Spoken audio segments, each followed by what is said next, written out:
नमस्कार साथियों, Rajasthan government college admission session 2023 से 24 जो भी स्टूडेंट इस बार BA, BSc, BCom first year में एडमिशन लेना चाहते हैं, मेरिट लिस्ट आ चुकी है और वेटिंग लिस्ट भी आ चुकी है और अब वे इंतजार कर रहे हैं सेकंड लिस्ट की कि सेकंड लिस्ट है वो कब आएगी। ठीक है, तो मैं आपको इस वीडियो में कंप्लीट बहुत ही इंपॉर्टेंट जानकारी बताने वाला हूँ, तो वीडियो को पूरा जरूर देखना। वीडियो बहुत ही इंपॉर्टेंट होने वाला है। आप चाहे राजस्थान के किसी भी कोई भी गवर्नमेंट कॉलेज हो और कोई भी कोर्स हो, आपका बीए हो, बीएससी हो, बीकॉम हो, ठीक है, आप तो वैसे भी फर्स्ट ईयर में एडमिशन लेना चाहते हो, ठीक है, क्योंकि नॉलेज है वो कम है, पहली बार कॉलेज में आए हो, है ना, तो आप एक बार देख लीजिएगा इस वीडियो को। मैं आपको देखना एकदम स्टेप बाय स्टेप है समझा दूंगा, है ना। तो चलिए अब शुरू करते हैं। जैसा कि स्टूडेंट आपको पता है अब आपकी डेट है वगैरह बढ़ चुकी है डॉक्यूमेंट वेरिफिकेशन की, है ना। ये मैंने कल भी बता दिया था और आज एक बार मैं बता रहा हूँ, फिर मैं आपको बता दूंगा सेकंड लिस्ट के बारे में, है ना।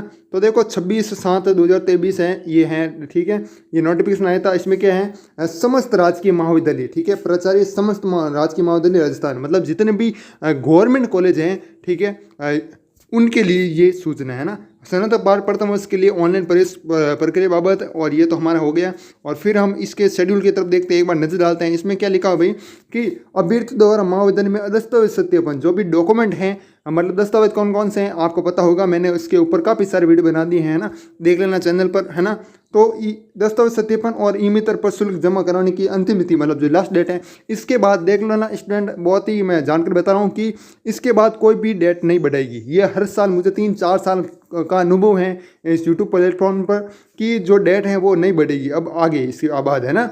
ये होगी आपकी लास्ट डेट, वो है, जल्दी से जल्दी करवा लेना, ठीक है, जो भी फीस है और डॉक्यूमेंट वेरिफिकेशन। उसके बाद क्या है, प्रवेशित विद्यार्थी की प्रथम सूची का प्रकाशन, है ना। अब देखो भाई कि फर्स्ट लिस्ट तो आ गई और ये प्रथम सूची का प्रकाशन ये क्या है, तो ये है आपकी फाइनल लिस्ट, है ना। क्या है भाई, फाइनल लिस्ट है, वो कब आएगी भाई, 4/8/2023 को, है ना, 4 अगस्त को आएगी कुल मिलाकर, है ना। उसके बाद क्या लिखा है, प्रवेशित विद्यार्थी का वर्ग निर्धारण एवं विषय आवंटन। जो विषय आवंटन है, जैसे आपकी कोई सब्जेक्ट है, फर्स्ट चॉइस आपने की, कोई 3 सब्जेक्ट लिए, है ना, 2 तो आपको पता है कंपल्सरी है, हिंदी और इंग्लिश, है ना। इसी प्रकार 3 आपने वो सब्जेक्ट ली, उन तीनों में से कोई सब्जेक्ट नहीं है तो आपको सेकंड चॉइस के रूप में कोई दूसरी सब्जेक्ट है वो लेनी होती है, ठीक है। ये आप कैसे चॉइस करोगे, तो इसके लिए आपको आपकी कॉलेज में जाना होगा और कॉलेज वाले को ही पूछना होगा, ठीक है, और वो बता देंगे है या फिर नहीं है तो आपके लिए अच्छी है, आपकी कोई भी कुछ नहीं करना पड़ेगा, अगर नहीं है तो आपको कुछ करना पड़ेगा, ठीक है, आपको कॉलेज में जाना होगा। उसके बाद महाविद्यालय में स्नातक पाठ प्रथम शिक्षण कार्य आरंभ, जो भी आपकी पढ़ाई वगैरह हैं, कक्षाएँ हैं, क्लास हैं, वो कब से शुरू होगी, है ना, तो वो होगी आपकी 7/8/2023 से, है ना। ये हो गया आपका शेड्यूल। अब बचा हुआ है ना, फॉर्म वगैरह तो पहले स्टार्ट हो चुके थे और वो तो पूरे खत्म हो गए, फॉर्म वगैरह सब भर दिए, लिस्ट भी आ चुकी है, डॉक्यूमेंट वेरिफिकेशन भी काफ़ी सारे स्टूडेंट ने करा दिए, है ना। आपकी वेटिंग कितनी, एक बार कमेंट में ज़रूर बताइएगा ताकि मैं आपको आंसर है वो दे सकूँ, ठीक है, और परसेंट और वेटिंग कितनी है वो दोनों बता देना ना, ठीक है। और अब देखो मैं आपको बता रहा हूँ सेकेंड लिस्ट के बारे में, है ना। तो सेकंड लिस्ट के बारे में स्पष्ट बात करें तो सेकंड लिस्ट नहीं आती है, ठीक है। क्यों नहीं आती है, क्योंकि जो देखो मैं आपको एग्जांपल के साथ ऐसे समझा रहा हूँ, ठीक है, एक बार ध्यान दीजिएगा इधर, है ना।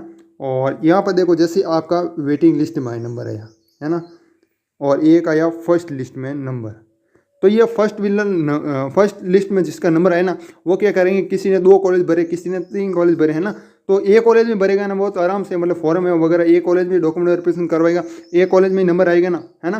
तो इसलिए एक स्टूडेंट तो कम हो गया, है ना, वहाँ से 2 कॉलेज में से एक स्टूडेंट कम हो गया ना, क्योंकि 2 फॉर्म लगे, 2 जगह थोड़ी कॉलेज कर सकते हैं।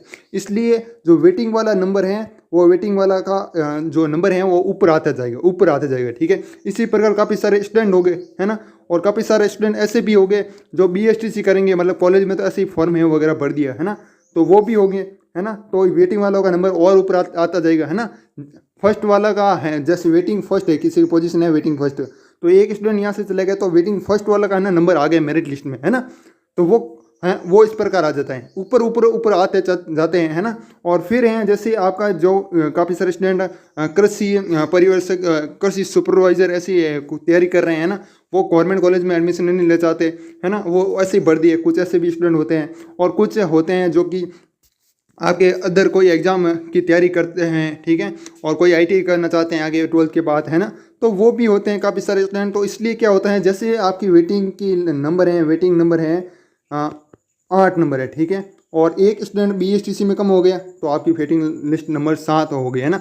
BSTC का फॉर्म भर दिया और वो डॉक्यूमेंट वेरिफिकेशन नहीं करवाया तो वो 7 हो गया। ठीक है, इसी प्रकार किसी ने ITI कर ली है ना, ITI मतलब फॉर्म भरना चाहता है, वो आपका एक स्टूडेंट कम हो गया, वो डॉक्यूमेंट वेरिफिकेशन नहीं करवाया किसी कारणवश है ना, तो आपका नंबर अब 7 आ गया। इसी तरह ऊपर चढ़ते जाएगा, ऊपर है वो चलता जाएगा। ठीक है, इस पर 1 फिर 0 फिर आपका नंबर है वो आ जाएगा है ना। ये पोजीशन है वो होती, जितने आपके पोजीशन है कम है, मतलब जैसे 7 है 8 है ना, 5 है 4 है, तो इस प्रकार आपका नंबर आने के ज़्यादा चांस हैं वो होते हैं। ठीक है, आप अपनी एक बार पोजीशन बताइएगा। और ये कब पता चलेगा कि मेरा नंबर आ गया है, तो ये आपको पता चलेगा, आपको कॉलेज में जाना होगा है ना।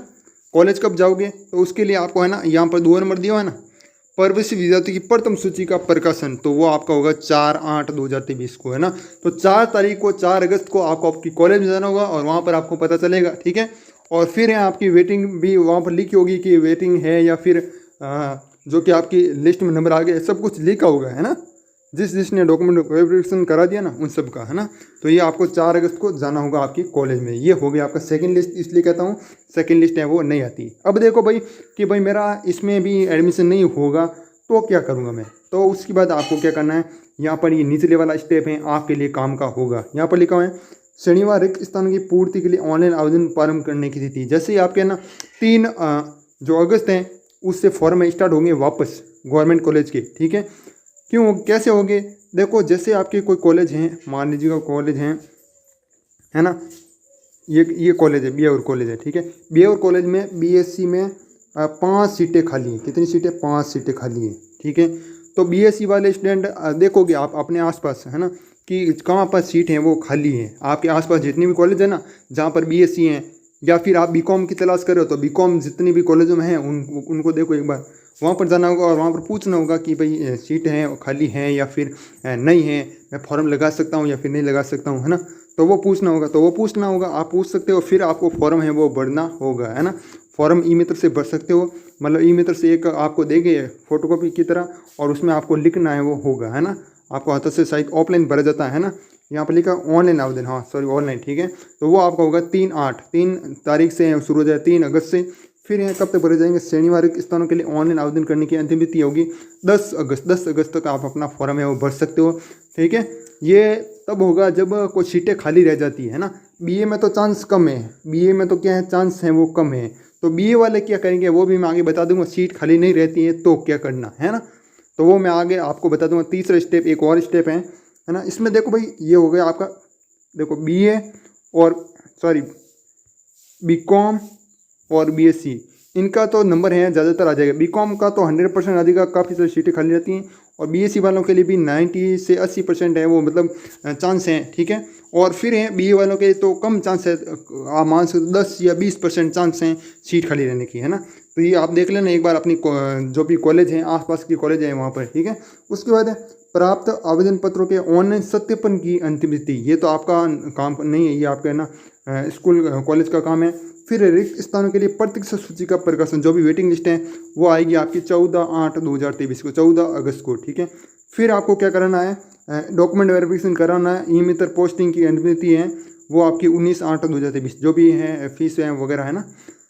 और फिर अभ्यर्थी द्वारा ई-मित्र पर शुल्क जमा कराने की तिथि है वो भी 19 ही है। ठीक है, फिर है प्रवेश विद्यार्थी मतलब फाइनल लिस्ट है वो वगैरह कब आएगी, तो वो आएगी 21 अगस्त को है ना। फिर नव प्रवेशी विद्यार्थियों का वर्ग निर्धारण विषय आवंटन है 22 को। ठीक है, ये 22 तक है, पूरा शेड्यूल है वो रहने वाला है, मैंने पूरा का पूरा है बता दिया है। ठीक है, अब देखो मान लीजिएगा BSc तो प्राइवेट है वो होती नहीं है, BCom भी प्राइवेट है शायद होती है ना, वो भी नहीं होती है, तो BA वाले भी प्राइवेट कर सकते हैं। तो उसके लिए 60-70 हज़ार रुपये नहीं लगते हैं आपके, मैं बता रहा हूँ एक तरीका है ना। आप जाओ गवर्नमेंट कॉलेज है ना, या फिर ई-मित्र से जाना, हाँ सॉरी ई-मित्र से जाना भाई कि मेरे को नॉन कॉलेज से फॉर्म भरना है, किससे, नॉन कॉलेज है ना। तो नॉन कॉलेज मतलब कोई भी कॉलेज नहीं है आप कि मैं कॉलेज सेलेक्ट करूँगा गवर्नमेंट कॉलेज। ठीक है, कौन सी कॉलेज सेलेक्ट करना, गवर्नमेंट कॉलेज। जैसे गवर्नमेंट कॉलेज आप मान लीजिए BA है ना, वहाँ से आप प्राइवेट फॉर्म भर देना, नॉन कॉलेज फॉर्म भर देना है ना। तो ये हो गया आपका, इस तरीके से भी आप फॉर्म में भर सकते हो। वो फॉर्म कब स्टार्ट होंगे, अक्टूबर नवंबर में। ठीक है, जैसे स्टार्ट होगा मैं टेलीग्राम ग्रुप में सूचित कर दूंगा और यूट्यूब चैनल पर भी सूचित कर दूंगा, तो आप टेलीग्राम ग्रुप में भी जुड़ जाएगा और यूट्यूब पर भी जुड़ जाएगा, सब्सक्राइब कर दीजिएगा अभी है ना। जैसे स्टार्ट हो जाएंगे, और BA वालों के लिए, खास BA वालों के लिए ही है, BSc और BCom के लिए सीटें हैं वो खाली रहती हैं, आसपास देखोगे तो मिल जाएगी आराम से है ना। तो देखो भाई BA वाला के अक्टूबर नवंबर में हो गए, और ये मैंने बता दिया है ना, नॉन कॉलेज प्राइवेट है ना। और सेंटर कहाँ पर आएगा, सेंटर कोई भी कॉलेज में आ सकता है, प्राइवेट में भी आ सकता है, रेगुलर कॉलेज में भी आ सकता है। ज़्यादातर चांस है प्राइवेट जो कॉलेज हैं, महिला महाविद्यालय में आ सकता है, किसी में भी आपका आ सकता है ना। ओके, और फिर आप क्या होगे भाई, मेरे को तो रेगुलर करनी है ना, तो आप क्या करोगे, 1 साल प्राइवेट कर ली, प्राइवेट, ठीक है। उसके बाद रेगुलर के भी फॉर्म स्टार्ट होते हैं सेकेंड ईयर के, ठीक है। प्राइवेट टू रेगुलर क्या नाम आता है उसका, नाम PR, प्राइवेट टू रेगुलर। जो भी प्राइवेट हैं और रेगुलर में एडमिशन लेना चाहते हैं उनके लिए अलग से फॉर्म स्टार्ट होते हैं, मतलब 2-3 दिन का टाइम मिलता है, मुश्किल से 2-3 दिन का टाइम मिलता है। उसको भी आप मैं टेलीग्राम ग्रुप में सूचित कर दूंगा, तो आप टेलीग्राम ग्रुप में जुड़ जाना, ठीक है। ओके, तो ये पूरा शेड्यूल था, मैंने शेयर कर दिया है, और बाकी कोई डाउट हो तो कमेंट में बता देना, है ना। तो मिलते हैं किसी एक बार आप है ना क्या करो, इंस्टाग्राम पर भी फॉलो कर लेना, है ना। आपको लगता है मेरे पास टेलीग्राम नहीं है ना, तो टेलीग्राम नहीं है तो इंस्टाग्राम तो आजकल सभी यूज़र चलाते हैं, रील देखते हैं, तो एक फॉलो कर लेना, वहाँ पर भी आपको अपडेट मिल जाएगी, है ना। तो मिलते हैं किसी नेक्स्ट वीडियो में, तब तक के लिए जय हिंद, जय भारत, वंदे मातरम।